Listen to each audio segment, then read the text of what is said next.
공룡 박사가 꾸민 민수에게는 평범한 오후였어요. 출출해서 냉장고를 열었을 뿐인데 저 우유팩 뒤에 있는 건 대체 뭘까요? 타주알보다는 작고 달걀보다는 훨씬 큰 이상한 얼룩무늬의 알. 동생 지호는 웬 장난감이냐며 믿지 않았지만 민수의 눈은 확신에 차 있었죠. 이건 평범한 알이 아니라고요.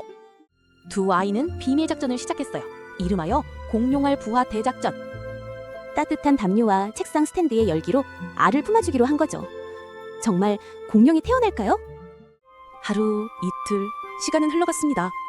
아이들은 매일같이 알을 관찰하며 어떤 공룡이 나올지 상상했죠. 바로 그 순간이었어요. 똑 하는 소리와 함께 알에 작은 금이 가기 시작했습니다. 숨막히는 정적 속에서 금은 점점 더 커져만 갔습니다. 그리고 마침내 껍질을 깨고 작은 생명체가 모습을 드러냈습니다. 책에서만 보던 공룡이 눈앞에 나타난 거예요. 아이들은 아기 공룡에게 티라라는 이름을 붙여주었답니다. 그런데 문제가 생겼어요.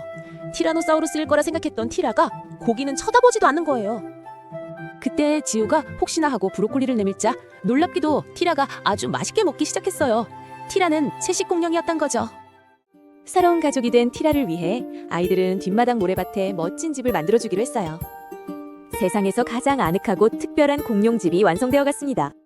민수와 지우 그리고 티라는 이제 정말 한 가족이 되었어요. 함께 웃고 함께 뛰놀며 행복한 시간을 보냈죠. 그날 밤 티라를 재우고 집으로 들어가려던 순간이었습니다. 어디선가 낮고 깊은 울음소리가 들려왔어요. 티라의 것과는 비교도 안 될 만큼 거대한 소리가. 그리고 담장 너머로 거대한 그림자가 드리워졌습니다. 대체 저 그림자의 정체는 무엇일까요?